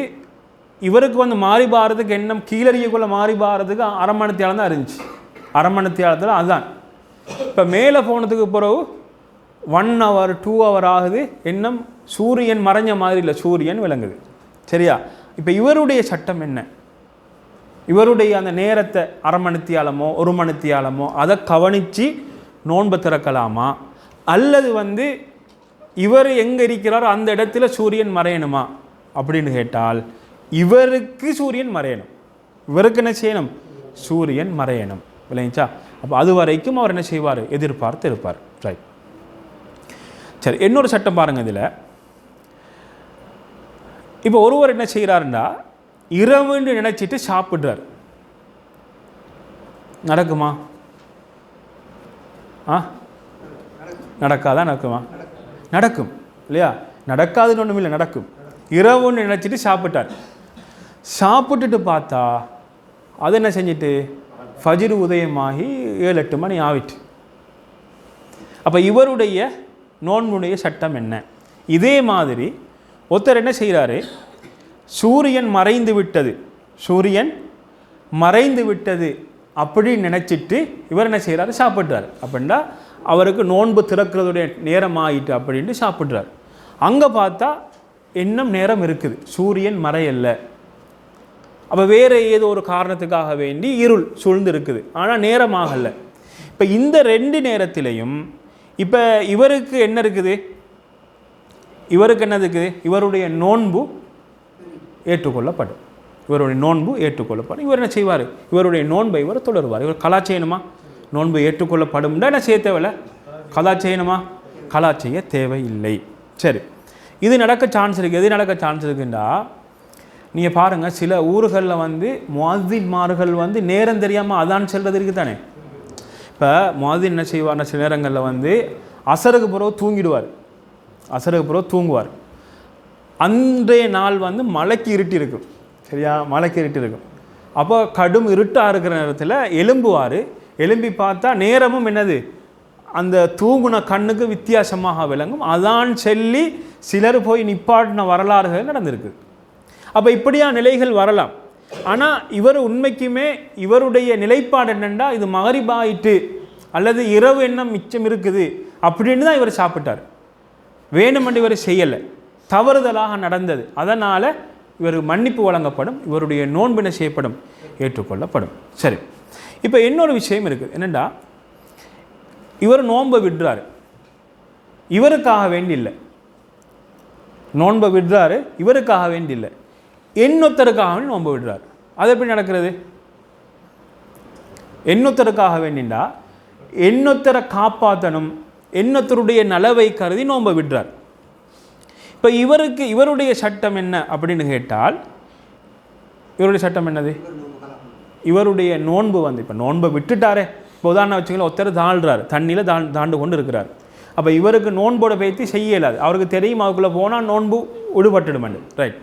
இன்னொருத்தர் என்ன செய்யணும்? நெருப்பில் என்னது? நெருப்பில் வந்து ஒருத்தர் மாட்டிக்கொண்டு இருக்கிறார். இப்போ அவரை பேத்து நோன்போட பேத்து அதை செய்ய இயலாது. இப்படி உடலுக்கு என்னது? சக்தி கிடையாத ஒரு நிலைமையில் அவர் இருக்கிறார். அப்போ உடலுக்கு சக்தி தேவை, அதுக்குரிய ஏற்பாடுகளை செஞ்சுட்டு அவரை பேத்து காப்பாற்ற பார்க்குறாரு. அப்போ வேறொருவருடைய நலவுக்காக வேண்டி நோன்பை விட்டார் என்று சொன்னால், இன்னைக்கு என்ன பேச்சு? நோன்பை விட்டால் நோன்பை கலா செய்யணும், நோன்பை விடலாமான்னு கேட்டால் நோன்பை விடலாம். பாவம் இருக்குதா? பாவம் இல்லை. அதுக்கு பகரமாக இவருக்கு என்ன இருக்குது? இவருக்கு நன்மை இருக்கிறது. சரி, இப்போ அடுத்த தலை போட்டுறாங்க, கைஃபியத்து சியாம் ஃபில் பிலாதில்லத்தி லா தகீபு அன்ஹ ஷம்ஸ். சூரியன் மறையாத சில ஊர்கள் இருக்குது. அந்த ஊர்களில் இவர் எப்படி இவருடைய நோன்பை தொடருவார், நோன்பு பிடிப்பார் அப்படின்னு கேட்டால், நாங்கள் இதை சுருக்கமாகவே நாங்கள் சொல்லலாம். என்னென்னா, இவருடைய பக்கத்து ஊரை பார்ப்பார். பக்கத்து ஊரில் சூரியன் உதயமாகிறது, சூரியன் மறைகிறது. அது இவருக்கு எந்த பக்கத்து ஊர்னால் எந்த ஊரில் இவருக்கு பக்கமாக இருக்கக்கூடிய ஊரில் இந்த நிலை ஏற்படுகிறதோ அந்த ஊரை என்ன செய்வார்? இவர் பின்பற்றுவார். அந்த ஊரில் சட்டத்தை இவருடைய சட்டமாக எடுத்துக்கொள்வார். சரி, இது பிரச்சனை இல்லை. இப்போ இன்னொரு பிரச்சனை ஒன்று இருக்குது. என்னென்றால், சில ஊர்களில் என்னென்னா, சூரியன் உதயமாகும், சூரியன் மறையும். சில காலங்களில் சூரியன் என்ன செய்யும்? மறைவதற்கு நீண்ட நேரம் எடுக்கும். சில நேரங்களில் 18 மணித்தியாலங்கள், சில நேரங்களில் 19 மணித்தியாலங்கள் இப்படி எடுக்கும். இப்படி எடுத்தால் இவங்களுடைய நிலை என்ன? எங்களுக்கு சாதாரணமாக இங்கே எத்தனை மணித்தியாலம்? சவுதியில், ஜித்தாவில் 11 மணித்தியாலம். அப்படியா? கிட்டத்தட்ட 11 மணித்தியாலம். சரி, சில ஊர்களில் என்னது 17, 18 மணித்தியாலங்கள், 19 மணித்தியாலங்கள்லாம் நீளும். அப்போ இப்படி வரக்கூடிய ஊர்களில் இவங்க என்ன செஞ்சு கொள்வது அப்படின்னு கேட்டால், நல்லா விளங்கிக் கொள்ளுங்க, இவங்க சூரியன் மறைகின்ற வரைக்கும் இருந்து இவங்களுடைய நோன்பை என்ன செய்ய வேண்டும்? திறக்க வேண்டும். அப்போ நோன்பை இவங்களுடைய அந்த சூரியன் உதயம், அதாவது ஃபஜ்ர் உதயமானத்திலிருந்து சூரியன் மறைகின்ற வரைக்கும் இவங்களுக்கு எவ்வளவு நேரம் போனாலும் அவ்வளவு நேரமும் நோன்போடு இருந்து என்ன செய்ய வேண்டும்? இவங்களுடைய நோன்பை நோட்க வேண்டும். சரியா? இவங்களுக்கு அப்படி யாருக்காவது நோன்பு நோட்பதனால் உடல் ரீதியான பாதிப்பு ஏற்படும் முடியாது என்று வந்தால் அவங்களுக்கு வேறு சட்டம். அவர் என்ன செஞ்சு கொள்வார்? வேறு நாட்களில் அந்த நோன்பை கதா செய்து கொள்வார். சரி, இப்போ ஒருவர் என்ன செய்கிறாருண்டா, ஹுக்குமன் தரக்க சியாம் ரமதான். இப்போ ரமதான் நோன்பை விட்டவருடைய சட்டம் என்ன? நோன்பு பிடிக்கலை. இப்போ இதில் நாங்கள் 2 பகுதியாக நாங்கள் பிரிக்கலாம். ரமதானுடைய நோன்பை ரமதானில் நோன்பு பிடிப்பது கட்டாயம் இல்லை என்று சொல்லி அதை மறுத்து நோன்பு பிடிக்காமல் விட்டால் அவருடைய நிலைமை என்ன? 50 கடமைகளில் ஒன்றாகிய நோன்பை இவர் கடமை இல்லைன்றார். கடமை இல்லைன்னு சொல்லி மறுத்து அவர் நோன்பு பிடிக்காமல் இருக்கிறார். அப்படி இருந்தால் இவருடைய நிலைப்பாடு என்ன? இவர் காஃபிர். இவர் யார்? இவர் இஸ்லாத்தை விட்டும் வெளியேறி விட்டார். அவர் மறுத்தாருன்னா அவருக்கு இஸ்லாத்திடம் இருக்குதா? இல்லை. என்னொருத்தர் இருக்கிறார் என்றா, பொடுபோக்காக இவர் என்ன செய்கிறாரு? பொடுபோக்காக நோன்பை விடுகிறார். பொடுபோக்காக நோன்பை விட்டால் இவர் என்ன செய்ய வேண்டும்? அவர் பாவியாக இவர் மாறுகிறார். இவர் பெரும்பாவம் செய்கிறார். நோன்பை விடலாமா? எந்த காரணமும் இல்லாமல் நோன்பை விடக்கூடாது. சில உலமாக்கள் என்ன சொல்கிறாங்கன்னா, அப்படி ஒருவர் நோன்பை விட்டால் இவர் பெரும்பாவியாக இவர் மாறுகிறார். அந்த நோன்பை இவர் கதா செய்யவும் முடியாது. ஏன்னா கதா யாருக்கு இருக்குது? காரணத்தோடு விட்டால்தான் அதுக்கு பகரமாக கதா செய்யலாம். ஆனால் இவருக்கு தான் ஒரு காரணமும் இல்லையே. அது பாவமாகவே இருக்கும். அல்லாஹ் அவரை மன்னித்தாலே ஒழிய. சரி, இன்னொரு தலை போட்டுறாங்க, ஹுக்குமன் சம்யா அதான் அல் ஃபஜ்ரி வல் இனா ஃபி எதிஹி. ஒருவர் என்ன செய்கிறாருன்னா, ஃபஜ்ருடைய அதான செவி விடுறாரு. கையில் என்ன இருக்குது? உணவு இருக்குது. அல்லது உணவு உள்ள குவளையோ அல்லது பாத்திரமோ அவருடைய கையில் இருக்குது. அந்த நிலையில் ஃபஜ்ருடைய அதானை இவர் கேட்கிறார். அப்படி கேட்டால் இவருடைய சட்டம் என்ன சட்டம்? நிறுத்தணுமா? சாப்பிட்டு முடிக்கணுமா? சரி, ஒரு ஆள் என்ன செய்கிறார்? சரி, நிறுத்தணுமா? சாப்பிடணும். சரி, அப்போ சாப்பிடணுமெண்டா கையில் இருக்குது ஒரு பிளேட் சோறு இருக்குது, சோறோ என்னமோ. சரியா? அப்போ அதெல்லாம் முடிச்சுட்டு தான் அவர் என்ன செய்வார்? நோன்பு ஸ்டார்ட் பண்ணுவாரா? என்ன செய்யணும்? சரி, அதாவது இது ஒரு ஹதீஸ், இது ஒரு ஹதீஸாக என்னது நாங்கள் பார்க்கலாம். இந்த செய்தியை வந்து நாங்கள் எப்படி விளங்கிக் கொள்ளணும்னு கேட்டால், இப்போ ரசூலுல்லாஹி ஸல்லல்லாஹு அலைஹி வஸல்லம் அவங்க செய்தியை சொல்கிறாங்க. இதை விளக்கமாக சில உலமாக்கள் என்ன சொல்கிறாங்கண்டா, இது வந்து பிலால் ரலியல்லாஹு அன்ஹு 2 அதான் இருந்துச்சு ரசூல் ஸல்லல்லாஹு அலைஹி வஸல்லம் காலத்தில். பிலால் ரலியல்லாஹு அன்ஹுடைய அதான், அடுத்தது யார்? அப்துல்லா இப்னு உம்மி மக்தூம். பிலால் ரலியல்லாஹு அன்ஹு எப்போ அதான் சொல்லுவாங்க? இரவுல. அப்துல்லா இப்னு உம்மி மக்தூம் எப்போ சொல்லுவாங்க? ஃபஜ்ருடைய. அப்போ இந்த அதான் யாருடைய அதான்? பிலால் ரலியல்லாஹு அன்ஹு அவருடைய அதான். அப்போ அந்த அதான் வந்து நாங்கள் அது வந்து ஃபஜ்ருடைய அதான் இல்லை. அப்போ என்ன செய்யலாம்? சாப்பிடலாம். இது ஒரு கருத்து, சரியா? இது ஒரு கருத்தாக முன்வைக்கப்படுது. சரி, எப்படி போனாலும் என்ன செய்யலாது? அதான் சொன்னத்தோடு நிப்பாட்டணும். சரி, இன்னொரு விஷயம் என்னென்னா, அந்த ஒரு காலம் இருந்துச்சு, அந்த காலத்தில் வந்து ஃபஜ்ருடைய நேரம் சரியாக கணிக்கப்படலை. சில ஊர்கள் இருந்துச்சு, சில ஊர்களில் வந்து சரியாக ஃபஜ்ருடைய நேரம் சரி துல்லியமாக கணிக்கப்படலை. அப்படி கணிப்பீடு செய்யப்படாத பகுதிகளாக இருந்தால் என்ன செய்யலாம்? வாயில் இருந்தத்தை விழுங்கலாம். வாயில் வச்சதை என்ன செய்யலாம்? விழுங்கலாம். தண்ணி குடிச்சிட்டு இருக்கிறாரு, முடிக்கல, என்ன செய்யலாம்? ஒரு 2 முரடுகள் குடிக்கலாம். ஆனால் இன்றைக்கு வந்து அல்லாஹுடைய பேருதவியால் பெரும்பாலும் துல்லியமாக என்ன செய்யப்பட்டிருக்குது? கணக்கெடுக்கப்பட்டிருக்குது. அதானுடைய நேரம் வந்தால் நிறுத்திவிட வேண்டும். அதானுடைய நேரம் ஆகிவிட்டால் நிறுத்திவிட வேண்டும், சரியா? அப்போ இந்த ஹதீஸ் என்ன செய்யலாத எடுத்து இந்த ஹதீஸை நாங்கள் அப்படி விளங்கிட்டு கையில் இருக்கிற உணவெல்லாம் முடிகின்ற வரைக்கும் சாப்பிடுவோம் அப்படின்னா என்ன செஞ்சிடும்? நோன்பு பெய்த்து விடும். சரி, அடுத்த தலைப்பு போடுறாங்க, அல் அஷ்யா அல்லத்தி யஃப்சுது பிஹ ஸௌம். சில விடயங்கள் இருக்குது, அவைகளை செய்வதனால் நோன்பு பாலாகிவிடும். என்ன செஞ்சிடும்? நோன்பு பாலாகிவிடும். அதில் ஒரு 7 விஷயங்களை இவங்க சொல்கிறாங்க. அதில் ஒன்று, முதலாவது நோன்பினுடைய பகல் காலங்களில் வேணுமென்று உண்ணுவது பருகுவது. இப்போ நோன்பு முறிஞ்சிடுமா இல்லையா? நோன்பு முறிஞ்சிடும். சரி, 2வது நோன்பினுடைய பகல் காலங்களில் தாம்பத்திய உறவில் ஈடுபடுவது. ரைட். 3வது நோன்பினுடைய பகல் காலங்களிலே தனது அதாவது இந்திரியத்தை வெளிப்படுத்துதல். ஏதாவது ஒரு காரணத்தினால் இந்திரியத்தை வெளிப்படுத்துதல். 3வது. 4வது உணவுக்கு அதாவது உடம்புக்கு ஊட்டச்சத்து கொடுக்கக்கூடியது அல்லது சக்தி கொடுக்கக்கூடிய எதை பாவிப்பது? இன்ஜெக்ஷன் பாவிப்பது அல்லது மருந்துகளை வாயினூடாக இல்லை என்னது ஊசிகள் மூலமாக பாவிப்பது. இப்போ பாவிக்கிற நோக்கம் என்னது? உடம்புக்கு சக்தியை கொடுப்பதற்கும் ஊட்டச்சத்தை கொடுப்பதற்கும். விளங்கிச்சா? அப்போ இதுக்காக வேண்டி எடுத்தால் அவருடைய நோன்பு என்ன செஞ்சிடும்? நோன்பு முறிந்துவிடும். சரி, இப்போ இந்த விஷயங்கள் எல்லாம் இவர் நோன்பை முறிக்கக்கூடியது எப்பன்னு கேட்டால், வேணுமென்றே இவர் செஞ்சிருந்தார், வேணுமென்றே செய்கிறாரு, இவைகள் நோன்பை முறிக்கக்கூடிய காரியங்கள்னு தெரிஞ்சு செய்கிறாரு, ஞாபகத்தோடு செய்கிறார். இப்போ முன்னால் சொன்ன விஷயங்கள் ஏதாவது உண்ட மறதியாக இவர் செய்து விட்டால் நோன்பு முறியுமா? நோன்பு முறியாது. ஆனால் என்னது பாவமான நாங்கள் பாவத்தை பேசல, நோன்பு முறியத்தை மட்டும் தான் நாங்கள் பேசுகிறோம். சரி, மறந்து செஞ்சால் நோன்பு என்ன செய்யாது? முறியாது. ரைட். 5வது ஹுரூஜ் தமில் ஹைதி வன்னிஃபா சிஃபி நஹாரி ரமதான். ரமதானுடைய பகல் காலங்களில் மாதவிடாயோ அல்லது பிள்ளை பேரோ ஏற்பட்டு விட்டால் என்ன செஞ்சிடும்?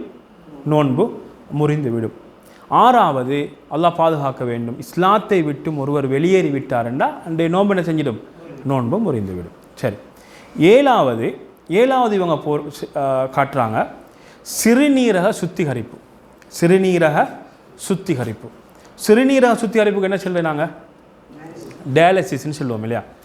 அப்போ இதன் மூலமாகவும் என்ன செய்யும்? நோன்பு முறியும். இதன் மூலமாகவும் நோன்பு முறியும் அப்படின்னு சொல்கிறான். சரி, இதில் நான் கொஞ்சம் தெளிவாக விளங்கிக் கொள்ளணும் என்னென்னா, இது வந்து ஒரு 3 அல்லது 4 மணித்தியாலங்கள் செய்யக்கூடிய ஒரு வேலை அப்படின்னா அவருடைய இரத்தத்தை சுத்திகரிப்பு அங்கே செய்யப்படும்.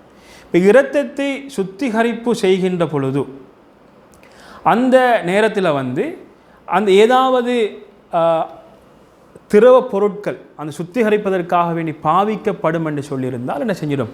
நோன்பு முறிந்து விடும். நோன்பு என்ன செஞ்சிடும்? முறிந்து விடும். சரி, இப்போ இதில் இன்னொரு தலை போட்டார். அப்போ நாங்கள் மொத்தம் எத்தனை விஷயங்கள் நாங்கள் பார்த்தோம்? நோன்பை முறிக்கக்கூடியவைகள் எத்தனை பார்த்தோம்? 7 விஷயங்கள் நாங்கள் பார்த்தோம். சரி, இதில் ஒரு தலைப்பு போடுறாரு, அன்வாவுல் முஃபத்திராத். சரி, அதுக்கு முன்னால் ஒரு விஷயம் சொல்கிறாருண்டா, யஹ்ருமு பல்உ அன்னுஹாமா. சளி இருக்குது தானே, இப்போ நோன்பு அல்லாத காலங்களில் சளியை விழுங்கக்கூடாது. அது அருவறுப்பானது. அது நோயை உண்டு பண்ணக்கூடியது இல்லையா? அப்போ விழுங்கக்கூடாது. இப்போ ஒருவர் சளியை நோன்புடைய பகல் காலங்களில் விழுங்கி விட்டார் என்று சொன்னால் நோன்பு முறியுமா? நோன்பு முறியாது. நோன்பு முறியுமா? நோன்பு முறியாது. சரி, இதில் இன்னொரு சட்டத்தை பாருங்கள். இப்போ பல்லின் மூலமாக இரத்தம் வருது, முரசின் மூலமாக இரத்தம் வருது. இவர் என்ன செய்யணும்? அதை துப்பணும். நோன்புடைய பகல் காலங்களில் பல் விளக்குனார், அப்போ பல்லிருந்து இரத்தம் வருது, அதே போல் முரசிலிருந்து இரத்தம் வருது. அவர் என்ன செய்யணும்? அதை துப்பி விட. விழுங்கிட்டார்னா நோன்பு முறிந்துவிடும். சரியா? விழுங்கினால் நோன்பு முறிந்துவிடும். ரைட். இப்போ இதில் உணவு என்ன செய்வாங்க? சமைக்கிற நேரத்தில் அதுக்கு உப்பு பார்ப்பாங்க. உப்பு டேஸ்ட் பார்ப்போம் இல்லையா? டேஸ்ட்டாக இருக்குதா அல்லது உப்பு இருக்குதான்னு பார்ப்பாங்க. அப்போ இப்படி பார்த்தால் நாக்கில் தான் வச்சு பார்க்கணும். என்ன செஞ்சிடக்கூடாது? வெச்சத்தை விழுங்கிடக்கூடாது. விழுங்குன என்ன செஞ்சிடும்? நோன்பு பெய்த்திடும். அப்போ வாயில் வச்சுட்டு என்ன செஞ்சிடணும்? துப்பி விட வேண்டும். இதெல்லாம் கவனமாக இருக்கணும். இப்போ தேவையில்லைன்னா என்ன செய்ய தேவை? உப்பு பார்க்க தேவையில்லை. உப்பை நீங்கள் என்ன செய்யுங்க? நோன்பு திறந்தது பிறகு போட்டுக்கொள்ளலாம் இல்லையா? நோன்பு திறந்த பிறகு சாப்பிட்ற நேரத்தில் போட்டுக்கொள்ளலாம். ஏண்டா இது விளையாட்டில் சில நேரங்களில் கொஞ்சம் மங்களங்கள் ஆவிட்டேன்டா நோன்பு பெய்த்திடும். நோன்பு பெய்த்திடுமா இல்லையா? நோன்பு பெய்த்து விடும். சரி, அடுத்த தலை போட்டாங்கண்டா அன்வாவுல் முஃபத்திராத். நோன்பை முறிக்கக்கூடியவைகளின் வகைகள் அப்படின்னு போட்டுறாங்க. இதில் ஒரு அடிப்படையை சொல்லித்தராங்க. என்னென்னா, நோன்பு முறிக்கக்கூடிய விஷயங்கள் 2 அடிப்படை இருக்குது. ஒன்று என்னென்னா, இவர் உணவு, அதாவது உடலை பலப்படுத்தக்கூடிய விடயங்களை உடலுக்குள் செலுத்துவதன் மூலமாக என்ன செய்யும்? நோன்பு முறியும். நாங்கள் இப்படி பொதுவாக ஒரு அடிப்படையாக நாங்கள் விளங்கிக் கொள்ளலாம். அது எப்படி? உணவு, அதே போல் இன்ஜெக்ஷன் மூலமாக ஊட்டச்சத்துக்களை விட்டமின்களை அனுப்புவது, என்னது தேவையில்லாமல் எந்த ஒரு மருத்துவ ரீதியான ஒரு நோக்கத்துக்காக வேண்டியும் அல்லாமல் தனது உடலை பலமாக வைத்துக் கொள்வதற்காக வேண்டி செலுத்தக்கூடிய இந்த மருந்துகள். அப்போ இதன் மூலமாக இதொன்று. 2வது அடிப்படை என்றால், அதாவது உடலை சோர்வு செய்யக்கூடிய அல்லது பலகீனப்படுத்தக்கூடிய அமைப்பில் ஏதாவது நடந்தாலும் என்ன செய்யும்? நோன்பு முறிக்கும். நீங்கள் நோன்பை முறிக்கக்கூடிய காரியங்களில் பாருங்கள், அந்த ஒவ்வொரு காரணத்தை நீங்கள் பார்த்தீங்கன்னா அதில் சிலது உடலுக்கு சக்தி தரக்கூடிய விஷயங்களும் உடலை பலகீனப்படுத்தக்கூடிய விஷயங்களும் தான் இருக்குது. உடலை சக்திப்படுத்தக்கூடியது உணவு, அதே போன்ற என்னது?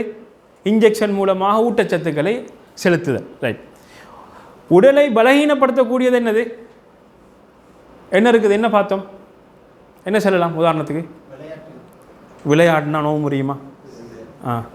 என்ன இருக்குது? தேவையான விலங்கலை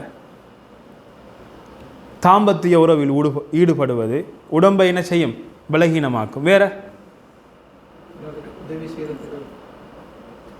உதவி செய்யறதில்ல. வேற என்னது? வேறது என்னது? மணியை வெளிப்படுத்துதல் இல்லையா? தனது இந்திரியத்தை வெளிப்படுத்துதல். அப்போ இதுவும் என்ன செய்யும்? உடலை பலகீனப்படுத்தும். அப்போ இப்படியான செயல்பாடுகள். அப்போ இப்படி நாங்கள் என்ன செய்யலாம்? இந்த அடிப்படையை வச்சு தான் இப்போ நீங்கள் பார்த்தீங்கன்னா தடை செய்யப்பட்ட விஷயங்களை பார்த்தீங்கன்னா இந்த 2 அடிப்படைக்குள்ளே தான் வருது அப்படின்ட்டு அழகாக இந்த செய்தியை சொல்கிறாங்க. சரி, இப்போ நோன்பை முறிக்காத சில காரணிகள் அப்படின்னு சில பட்டியல்கள் போடுறாங்க. ஒன்று என்னென்னா, நாங்கள் எங்களுடைய நடைமுறையில் இருக்கக்கூடிய விஷயங்கள் சில நேரங்களில் எங்களுக்கு சந்தேகங்கள் இருக்கலாம். ஒன்று குஹல் என்னது? சுருமா போடுறது கண்ணுக்கு. நோன்பு முறியுமா? நோன்புடைய பகல் காலங்களில் சுருமா போட்டால் நோன்பு முறியுமா? நோன்பு முறியாது. அதே போல் நீங்கள் பார்த்து இன்ஜெக்ஷன் போடுறது. இன்ஜெக்ஷன் எதுக்காக வேண்டி போடுறாரு? நோய்க்காக வேண்டி போடுறாரு இல்லையா? தேவைக்கு, அதாவது அவர் நோய் அடிப்படையில் அவர் போட்டாருன்னா என்ன செய்யாது? நோன்பு முறியுமா? முறியாது. சரி, அதே போல் நீங்கள் பார்த்தீங்க சப்போஸ்டரி இல்லையா? நோய்க்காக வேண்டி என்ன செய்கிறாரு சப்போஸ்டரிஸ் கொடுக்குறாங்க, டாக்டர் மாறு வைக்க சொல்லி கொடுக்குறாங்க. அதை வைப்பதன் மூலமாக நோன்பு முறியுமா? நோன்பு முறியாது. அதே போல் எண்ணெய் பூசுவதனால் தலைக்கு அல்லது உடலுக்கு அல்லது பாம்கள் பூசுவதனால மூக்கு என்ன செய்கிறாரு பாம் பூசுகிறாரு. அப்போ இதனால் என்ன செய்யும்? நோன்பு முறியுமா? நோன்பு முறியாது. அதே போல் நீங்கள் பார்த்தீங்கன்னா அந்த நோய் நிவாரணத்துக்காக வேண்டி சில பெஜ்ஜுகள் ஒட்டுவாங்க இல்லையா தலையில் அல்லது கையில் கால ஒட்டுவாங்க. அதனால் நோம்பு முறியுமா? நோம்பு முறியாது.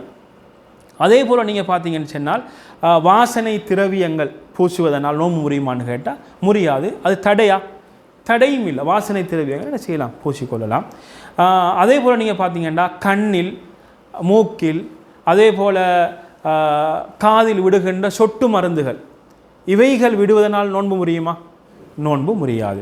அதே போல் ஒருத்தர் என்ன செய்கிறாருன்னா அவருடைய எச்சில விழுங்குறார், நோன்பு முறியுமா? முறியாது. ஆனால் அதை சேர்த்து என்ன செய்யக்கூடாது? அந்த வேலை செஞ்சிடக்கூடாது. ரைட், அது செய்ய மாட்டீங்க. சரி, கையின் என்னது? வாந்தி.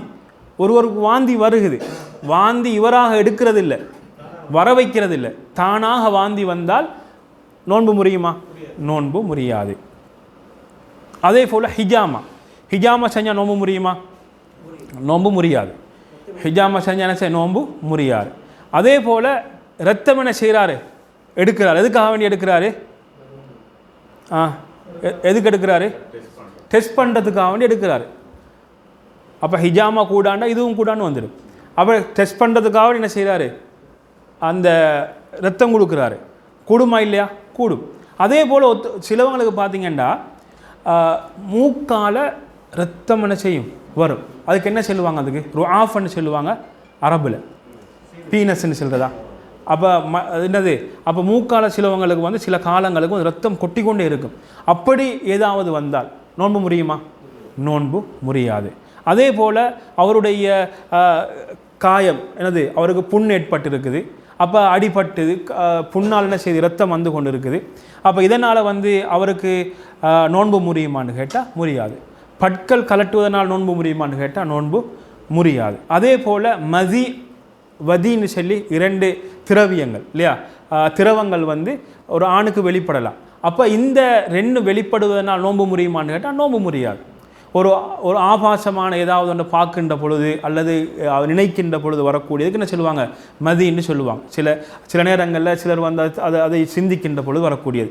வதின்னு சொல்வது அவர் சிறுநீருக்கு பின்னால் கஷ்டமான சில வேலைகள் செஞ்சதுக்கு பின்னால் அவர் சிறுநீர் போகின்ற பொழுது அவர் உணர்வார்.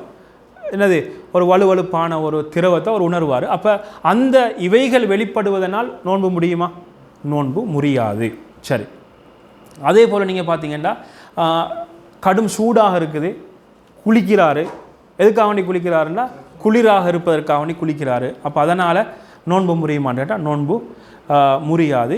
அதே நேரத்தில் இவர் அந்த ஆஸ்துமாக்காக வேண்டி ஸ்ப்ரே எடுப்பாங்க இல்லையா, அந்த இன்ஹேலர் எடுத்தாங்கன்னு சொன்னால் அது நோன்பு முறிக்குமா? நோன்பு முறிக்காது. நோன்புடைய பகல் காலங்களில் எடுத்துக்கொள்ளலாம், பிரச்சனை இல்லை. அதே போல் பல்லு துலக்குவதற்காக வேண்டி டூத் பேஸ்ட் எடுக்கிறார், யூஸ் பண்ணுறாரு. அது அதனால் நோன்பு முறியுமாட்டேன்னா நோன்பு முறியாது. பல்லு துலக்கணுமா இல்லையா? நோன்பு காலங்கள்லையும் சுத்தமாக இருக்கணும். சரி, அப்போ இவைகள் எதுவும் என்ன செய்யாது? நோன்பை முறிக்க மாட்டாது. இன்னொரு முக்கியமான விஷயம் வேண்டாம், இந்த ஹார்ட் பிரச்சனை இருக்கிறவங்க ஒரு டேப்லெட் ஒன்று எடுத்து என்ன செய்வாங்க? நாக்கு கீழே வைப்பாங்க. இல்லைங்களா? நாக்கு கீழே வைப்பாங்க. அப்போ நாக்கு கீழே வைக்கிறதால அது என்ன செய்யும்னா ஒரு நரம்பு என்ன செய்யும்? அதனுடைய மருந்தை உள்ளே இழுத்து செல்லும். அது அந்த மருந்து அங்கேருந்து அது கடத்தப்படும். அப்போ இதனால் நோன்பு முறியுமான்னு கேட்டால் நோன்பு முறியாது. ஆனால் அந்த டேப்லெட்டுடைய அந்த பகுதிகள் இருக்குது தானே, அவைகள் என்ன செஞ்சிடணும்?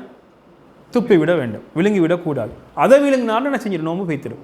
அப்போ அது விழுங்குறதுக்கு வைக்கிறது இல்லையே, நாக்கு கீழே வைக்கிறது தானே. அது அப்போ என்ன செஞ்சிடுவார்?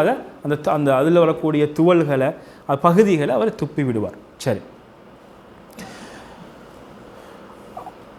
இப்படி என்ன செய்கிறாங்க? இப்படி நிறைய விஷயங்களை இவர் சொல்லிட்டு வராங்க. அதில் முக்கியமான அடுத்த பாதியை பாருங்கள்.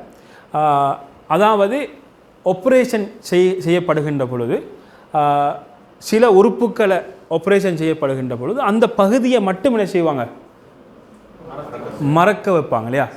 அப்போ அப்படி செஞ்சால் நோன்பு முறியுமான்னு கேட்டால் நோன்பு முறியாது. சரி, இப்போ முழுமையாக அவருக்கு வந்து மயக்க மருந்து கொடுத்துருக்குது, முழுமையாக மயக்க மருந்து கொடுத்திருந்தால், இப்போ நாங்கள் பார்ப்போம் என்னென்றால், இவர் பகல் முழுக்க இவருக்கு ஞாபகம் வரவே இல்லை. நோம்போடு தான் இவருடைய ஆப்ரேஷன் நடக்குது. இவர் முழுமையாகவே மயக்கம் படுத்தப்பட்டு இந்த ஆப்ரேஷன் நடந்து கொண்டு இருக்குது. ஆனால் பகல் காலங்களில் இவர் முழிக்கவே இல்லை அப்படின்னு சொன்னால் என்னது, இவருடைய நோன்பு செல்லுபடி ஆகாது. பகல் நேரங்களில் கொஞ்ச நேரமாவது இவர் விழிச்சிட்டார் என்றால், கடைசி நேரத்திலேயாவது விழிச்சிட்டாருன்னு சொன்னால் இவருக்கு என்னது, இவருடைய நோன்பு செல்லுபடி ஆகும். அது உதாரணமாக நாங்கள் எடுக்கலாம். அப்படின்னா ஒரு இரவு வந்து ஒரு 12 மணி அல்லது 11 மணிக்கு ஆப்ரேஷன்னு சொல்கிறாங்க. இவர் நீயத் என்னது, நான் நோன்புட நீயத்தோட இவர் ஆப்ரேஷனுக்கு போகிறார். முழுமையாக அவருடைய நினைவுகள் நீக்கப்படுகிறது. இப்போ ஆப்ரேஷன் நடக்கிறது. ஆனால் அவருக்கு அந்த போன நினைவு வந்து பகல் முழுக்க வரலை. எப்போ வருதுன்னா அடுத்த நாள் இரவு தான் அவருக்கு நினைவு வருகிறது. அப்போ அந்த நோன்பு வந்து செல்லுபடி ஆகுமா? இல்லை, செல்லுபடி ஆகாது. சரி, ரைட். அடுத்த தலைப்பு வந்து ஹுக்மு தபர்ரு அஸ்ஸாயிம் பித்தம். ஒரு நோன்பாளி வந்து இரத்த தானம் கொடுக்கலாமா இல்லையா? ஒருவருக்கு இரத்தம் தேவைப்படுது, அப்போ அது நோன்புடைய பகல் காலம். அப்போ அவர் வந்து இரத்தம் கொடுக்கலாமான்னு கேட்டால் அவருக்கு என்ன செய்யலாம்? கொடுக்கலாம். ஆளை பொறுத்து சட்டம் வித்தியாசமாக. எப்படி வித்தியாசமாகண்டா, அவருக்கு இரத்தம் கொடுக்குறதால 500 மில்லி எடுப்பாங்க. 1.500 மில்லி தானே, 400 சரி, 1 பாயிண்ட் சரியா? இந்த உலமாக்களுக்கு மத்தியில் கருத்து வேறுபாடு வருது. சரி, அப்போ எடுப்பாங்களா? அப்போ ஒரு பாயிண்ட் எடுத்தாங்கன்னு சொன்னால், இப்போ அதனால் வந்து அவருக்கு பலகீனம் ஏற்பட்டு அவருக்கு அந்த நோன்பை அதாவது தொடருவதற்கு கஷ்டமாகின்ற ஒரு நிலைப்பாட்டில் வருமன்று இருந்தால் என்ன செய்யக்கூடாது, இவர் கொடுக்கக்கூடாது. இல்லைங்களா? ஒரு பலகீனமான ஒருத்தர் வைத்து கொடுத்துட்டு அவருக்கு கஷ்டத்தில் விழக்கூடாது, அதை பார்த்துக்கொள்ளணும். அப்படி இல்லைன்னா என்ன செய்யுது, அது அவருக்கு வந்து ஆகமான ஒன்றாகவே நோன்புடைய பகல் காலங்களில் என்ன செய்யலாம், இரத்தம் கொடுக்கலாம். ரைட். அடுத்த தலைப்புற மா யுக்கரவு லிஸ்ஸாய், நோன்பாளிக்கு வந்து மக்ரூஹானவைகள். மக்ரூஹானது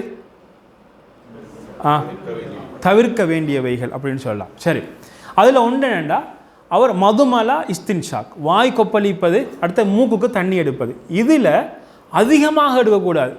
சிலவங்க வந்து பார்த்திங்கன்னா நோன்பு காலத்தில் மிச்சம் வாய் கழுவுறது இல்லையா, மிச்சம் என்ன செய்கிறது, ஆனால் தண்ணி தப்பி தவறியாத உள்ளுக்கு பெய்த்துட்டுன்னு வச்சுக்கோங்க, நோன்பு பெய்த்துடும். இல்லைங்களா? அப்போ இதில் மிச்சம் கவனமாக இருக்கணும். அது மூக்குக்கு தண்ணி எடுக்கிற நேரத்தில் நாசுக்கு என்ன செய்வாங்க, தண்ணி எடுப்பாங்களா இல்லையா, அந்த நேரத்தில் என்ன செஞ்சு கொள்ளக்கூடாது, ஆழமாக போகின்ற அளவுக்கு வச்சுக்கொள்ளக்கூடாது. அடுத்தது வந்து தேவையில்லாமல் உணவுகளை டேஸ்ட் பண்ணுறது, சும்மா என்ன செய்கிறது போகிறது. அப்படி இவருக்கு தேவையில்லை, இவர் வந்து சமைக்கிறவரும் அல்ல. அடுத்தது இவர் டேஸ்ட்டை சொல்லி அங்கே ஒன்று நடக்க போகிறோம் இல்லை. இவருக்கு என்ன செய்ய, சும்மா அவரோட தேவைக்கு அவர் நாக்கில் வச்சு பார்க்குறாரு. இது என்னது, இது வந்து தவிர்க்கப்பட வேண்டியது. சரி, ரைட். அடுத்தது மா எஜிபு அல சாயிப். இப்போ நோன்பாளிக்கு கடமையானது என்ன, கட்டாயம் என்னன்னு கேட்டால் சுருக்கமாக நாங்கள் 2 வசனத்தில் சொல்லலாம். சுருக்கமாக ஒன்று என்னென்னா, நோன்பாளி நோன்பை முறிக்கக்கூடிய காரியங்கள் இவைகளை 2வது ஃபஜ்ரிலிருந்து சூரியன் மறைகின்ற வரைக்கும் செய்யாமல் இருக்கணும். இது ஒன்று. 2வது விஷயம் என்னென்னா, அவர் பொய் சொல்வது, அடுத்தது புறம் பேசுவது, அடுத்தது ஏசுவது, இது போன்றவைகள் அனைத்தை விட்டும் தவிர்ந்திருக்கணும். இது வந்து ரமலான் அல்லாத காலத்திலையும் தவிர்ந்திருக்கணும். ஆனால் ரமலானில் என்ன செய்யணும், மிகவும் கவனமாக இருக்க வேண்டும் என்ற ரசூல் ஸல்லல்லாஹு அலைஹி வஸல்லம் சொன்னாங்க. இந்த விடயங்களை பொய் சொல்வது, அதே போல் அந்த பொய் அதாவது உண்மைக்கு மாறான விஷயங்களை செய்வது, ஒருத்தரை ஏசுவது, ஒருத்தரை சாடுவது, ஒருத்தரை திட்டுவது, இது போன்றவைகளில் ஒருவர் நோன்பை பிடித்து கொண்டு அவர் ஈடுபட்டார் என்றிருந்தால் அல்லாஹுக்கு அவர் உண்ணாமல் பருகாமல் இருப்பதனால் அல்லாஹுக்கு எந்த தேவையும் இல்லை அப்படின்ட்டு ரசூல் ஸல்லல்லாஹு அலைஹி வஸல்லம் சொல்லலாம். இது புகாரியில் இந்த செய்தி பதிவாகி இருக்கிறதை நாங்கள் பார்க்கலாம். சரி, அடுத்த தலை போட்டாங்கன்னா ஹுக்மு தக்பீல் வ முபாஷரத் அஸ்ஸாயிம் ஜௌஜதஹு. அடுத்த தலைப்பு என்னென்னா, நோன்புடைய பகல் காலங்களில் தனது மனைவியை முத்தமிடுவதன் சட்டம் என்ன அப்படின்னு கேட்டால் முத்தமிடலாம். என்னது, தனது மனைவியை என்ன செய்யலாம், கணவன் என்ன செய்யலாம், முத்தமிடலாம், அனுமதி இருக்குது. சரி, அதே நேரத்தில் அவங்கள என்ன செய்யலாம், கட்டி அணைத்து கொள்ளவும் மேலும் என்ன செய்யலாம், அதுக்கும் அனுமதி இருக்குது. ஆனால் இதில் ஒரு விஷயம் என்னென்னு கேட்டிங்கன்னா, இந்த செயற்பாடுகள் இது எங்கே கொண்டு போய் சேர்க்கும் என்றிருந்தால், எங்கே தாம்பத்திய உறவு கொண்டு போய் சேர்த்திடும் என்றிருந்தால், அல்லது அவருடைய நோன்பு முறிக்கின்ற அளவுக்கு போய் சேர்க்கும் என்றிருந்தால் செய்யக்கூடாது. ஏன்னா ரசூல் ஸல்லல்லாஹு அலைஹி வஸல்லம் அவங்க சொன்னாங்க, சிரிக்கிற விஷயம் நான் சொல்லித்தான் ஆகணும் இல்லையா. சரி, ஆயிஷா ரலியல்லாஹு அன்ஹா அவங்க சொல்கிறாங்க, காலத் கான நபி ஸல்லல்லாஹு அலைஹி வஸல்லம் யுகப்பிலு வ யுபாஷிரு வ ஹுவ ஸாயிம். ஆயிஷா ரலியல்லாஹு அன்ஹா அவங்க சொல்கிறாங்க, ரசூல் ஸல்லல்லாஹு அலைஹி வஸல்லம் அவங்க முத்தமிடுவார்கள், அவர் கட்டி அணைத்து கொள்வார்கள். வ ஹுவ ஸாயிம், அவர்கள் நோன்போடு இருக்கின்ற பொழுது. அவங்க சொல்கிறாங்க, வகான அம்லககும் லி இர்பிஹி, அவங்களுடைய அந்த ஆசை இச்சையை மிகவும் கட்டுப்பாட்டுக்குள் வைக்கக்கூடியவர்களாக இருந்தார்கள். இந்த நிலை இருந்தால் மட்டுமே இந்த பகுதிக்குள் போக வேண்டும், இல்லை என்றால் பெரிய ஒரு குற்றமாக பெரிய ஒரு பாவமாக வந்துவிடும். இது புகாரி முஸ்லீமில் இந்த செய்தி பதிவாகி இருக்கிறது. சரி, இதில் இன்னொரு விஷயம் என்னென்னா, அதாவது கணவன் மனைவியுடைய உறவு இருக்குது தானே, அந்த உறவுடைய முக்கியத்துவத்தையும் இந்த செய்தி உணர்த்துகிறது. இரண்டாவது, சில மதங்களில் அவங்க அதாவது மதம் சம்பந்தப்பட்ட மதம் சார்ந்த சில நிகழ்வுகளில் அவங்க இருக்கின்ற பொழுது அவங்க மனைவியோட தள்ளித்தான் இருப்பாங்க, மனைவியை ஒதுக்கி வச்சுடுவாங்க இல்லையா, மனைவியை ஒதுக்கி வைப்பாங்க, மனைவியை தள்ளி வைப்பாங்க. சில நேரங்களில் நீங்கள் பார்த்தீங்கன்னு சொன்னால் சில குறிப்பிட்ட வணக்கங்கள் வழிபாடுகளில் ஈடுபடுகின்ற பொழுது அவங்க பெண்ணோட எந்த விதமான சகவாசங்களும் வச்சுக்கொள்ளக்கூடாது, அது தடை செய்யப்படணும் அப்படின்னு நினைப்பாங்க. ஆனால் இஸ்லாம் என்ன செய்யலை, அப்படியெல்லாம் சொல்லலை. கணவன் மனைவி என்பது அவ்வளவுக்கு நெருக்கமான ஒரு உறவு என்பதை இஸ்லாம் வெளிப்படுத்துகிறது என்ற செய்தியையும் நாங்கள் இதன் மூலமாக தெளிவாக விளங்கிக் கொள்ள வேண்டும். சரி, அடுத்த தலைப்போட்டா ஹுக்முல் ஜிமா ஃபி நஹாரி ரமதான், ரமதானுடைய பகல் காலங்களில் தாம்பத்திய உறவில் ஈடுபடுவதன் சட்டம் என்ன அப்படின்னு சொல்லி இவங்க ஒரு தலைப்பு போடுறாங்க. சரி, இதில் இந்த விஷயத்தை நீங்கள் பார்த்தீங்கன்னா, இதை கிட்டத்தட்ட இவங்க ஒரு 5 விஷயங்களாக எங்களுக்கு பிரித்து சொல்கிறாங்க. அதில் ஒன்று, ஒரு நோன்பாளி அவர் பகல் காலங்களில் அவருடைய அதாவது இந்திரியத்தை வெளிப்படுத்துவாராக இருந்தால், வெளிப்படுத்துகின்ற செயற்பாடுகளில் ஈடுபடுவாராக இருந்தால் அவர் யார், அவர் பாவி. முதலாவது அது பாவமான காரியம். ரெண்டாவது என்னது, ரெண்டாவது இப்படி ஒரு செயலை ரமதானில் அவர் செய்வாராக இருந்தால் இது குற்றத்துக்கு மேல் குற்றமாக இது இருக்கிறது. அப்போ இவர் தௌபா செய்ய வேண்டும், இவர் என்ன செய்ய வேண்டும், தௌபாவும் இவர் கதாவும் செய்யணும். ஆனால் இவருக்கு என்ன செய்ய தேவையில்லை, கஃபாரா இருக்குதா, இவர் கஃபாரா கிடையாது. நல்லா விளைக்கோங்க, கஃபாரா இருக்குதான்னு கேட்டால் கஃபாரா கிடையாது. ரைட். இரண்டாவது, ரமதானுடைய பகல் காலங்கள் என்ன செய்கிறாரு, பிரயாணம் போகிறார். அவருடைய பிரயாணத்தில் ஒரு நோன்பு நோக்கிறார். நல்லா விளைக்குவோங்க, பிரயாணத்துடைய பகல் காலத்தில் என்ன செய்கிறாரு, பிரயாணத்தில் ஒரு நோன்பு நோக்கிறாரு. நோன்பு நோட்டுட்டு அதனுடைய பகல் நேரத்தில் மனைவியுடன் தாம்பத்திய உறவில் ஈடுபடுகிறார். இப்படி ஈடுபட்டால் குற்றமாண்டு கேட்டால் குற்றம் இருக்குதா, குற்றம் இல்லை. ஏன் குற்றம் இல்லை, நல்லா விளைக்கோங்க, குற்றம் இல்லை. ஏன் குற்றம் இல்லைன்னு கேட்டால் இவருக்கு நோன்பு கட்டாயம் இல்லை. நல்லா விளைக்கோங்க, நோன்பு கட்டாயம் இல்லை. ஆனால் இவர் நோன்பு நோட்டார். விளைச்சா, நோன்பு கட்டாயம் இல்லை, அதனால் இவர் நோன்பு நோற்றார். அதனால் இவர் இப்படி இந்த உறவில் இவர் ஈடுபட்டார் என்று சொன்னால் இவருக்கு நோன்பு முறியும்.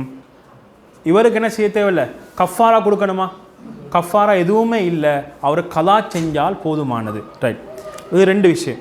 மூணாவது விஷயம், சரி, ஒருவர் என்ன செய்கிறாருண்டா நோன்புடைய பகல் காலங்களில் சரியா வேணுமென்று சொல்லி இவருக்கு சட்டம் தெரியும், இவர் மறந்தவரும் அல்ல, நினைவோட தனது மனைவியோட உறவு கொள்கிறார். அப்படி உறவு கொண்டால் இவர் பாவி. முதலாவது விஷயம் என்ன, பாவி. இவர் ரமதானுடைய அந்த ஹுருமத், அந்த கண்ணியத்தை பாழாக்கி விட்டார். இவர் ஒரு பாவி. இவர் தௌபா செய்ய வேண்டும், கதா செய்ய வேண்டும், கஃபாரா கொடுக்க வேண்டும். எத்தனை, தௌபா, கதா, கஃபாரா, இந்த 3ம் இருக்குது. சரி, இப்போ இதில் இதில் நீங்கள் பார்த்தீங்கன்னா இதில் ஒரு விஷயத்தை நாங்கள் தெளிவாக விளங்கி கொள்ளணுமேண்டா, இப்போ கணவன் மனைவி 2 பேரும் இணைந்தே ஈடுபட்டாங்கன்னு சொன்னால் 2 பேருக்குமே இந்த சட்டம் இருக்குது. கணவனுக்கும் இந்த சட்டம் இருக்குது, மனைவிக்கும் இந்த சட்டம் இருக்குது. இல்லை, கணவனுடைய விருப்பத்தில் நடக்குது, மனைவி விரும்பவில்லை, மனைவியுடைய விருப்பத்துக்கு மாறாக நடந்தால் கணவன் என்ன செய்ய வேண்டும்? கணவன் தான் நீங்கள் குற்றவாளி. மனைவி குற்றவாளியா? இல்லை. அந்த கஃபாரா என்ற பகுதியும் பாவம் என்ற பகுதியும் யாருக்கு கிடையாது? மனைவிக்கு கிடையாது.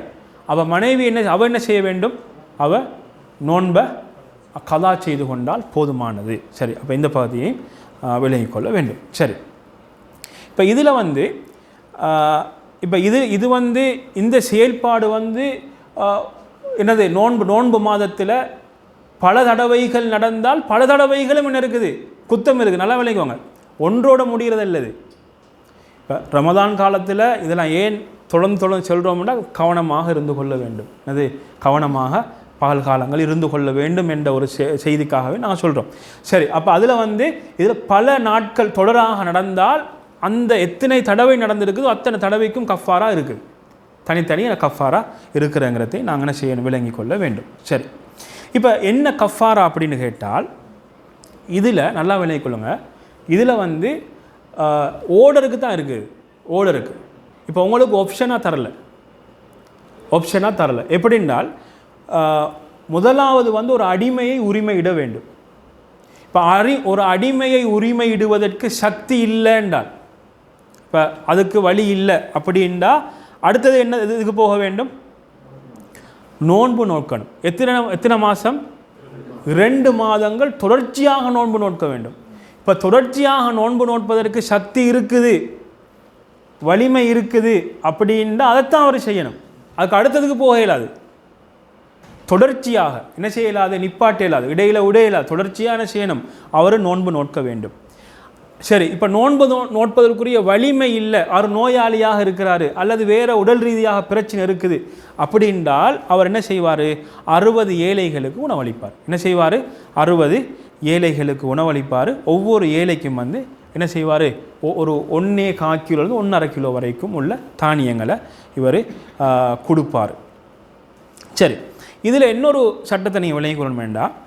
இப்போ ரமதான் நோன்பு இல்லை, நஃபிலான நோன்பு, ஒரு சுண்ணத்தான நோன்பு, ஒரு வியாழக்கிழமை நோன்பு நோட்டார் அல்லது ஒரு திங்கக்கிழமை நோன்பு நோட்டார், இப்படி ஒரு சுண்ணத்தான நோன்பு, அல்லது நதிர் நேர்ச்சை வச்ச ஒரு நோன்பு, அல்லது கலா நோன்பு.